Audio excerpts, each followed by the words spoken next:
ஒரு மனுஷன்ட்ட பணம்ங்கிற ஒரு விஷயம் இல்லைன்னு சொன்னா அந்த பணத்திற்காக அவனுடைய குணம் அழிந்து போகும், மனம் அழிந்து போகும், குலமும் சுற்றமும் அவனை விட்டு போயிடும் அப்படின்னு நம்ம எல்லாத்துக்கும் தெரியும். இந்த பண கஷ்டமும் வறுமையும் ஏன் ஒருத்தன்ட்ட வருது அப்படின்னா அதுக்கு வள்ளுவர் சொல்றார், அவனிடத்தில் அருள் இல்லை, அதனால அவன்கிட்ட பொருள் தங்குவதில்லைன்னு சொன்னார். நிறைய பேர் நினைச்சுக்கிறோம் பொருள் இல்லாதங்காட்டித்தான் வறுமை வருதுன்னு. இல்லை இல்லை, இறைவனுடைய அருள் இல்லைனா தான் வறுமை வந்து சேரும். இது அருணகிரிநாதரும் சொல்றார், எவனிடத்தில் முருகனுடைய அருள் பரிபூரணமாக நிறைகிறதோ அவனிடத்தில் ஒருபோதும் பொருளுக்கும் பணத்திற்கும் பஞ்சம் வராதுன்னு சொல்றார்.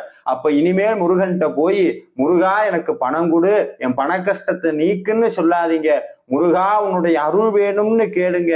என்னைக்கு நம்மளுடைய வாழ்க்கையில் முருகனுடைய அருள் பரிபூரணமாக நிரம்புகிறதோ அந்த நிமிஷமே நம்மளுடைய வாழ்க்கையில் பொருள் நம்மளை தேடி வரும்.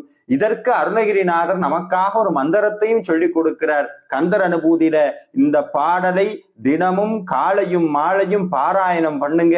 நம்ம வாழ்க்கையில இருக்கக்கூடிய வறுமைங்கிற பாவி நம்மளை விட்டு வெளியேறுவான். முருகனுடைய அருள் நிரம்ப நிரம்ப இந்த வறுமைங்கிற பாவி நம்மளை விட்டு போவான். அந்த பாடல் என்னன்னா, வடிவும் தனமும் மனமும் குணமும் குடியும் குளமும் குடிபோகியவா அடியந்தமிழா அயில்வேல் அரசே மிடியென்றொரு பாவி வெளிப்படனே.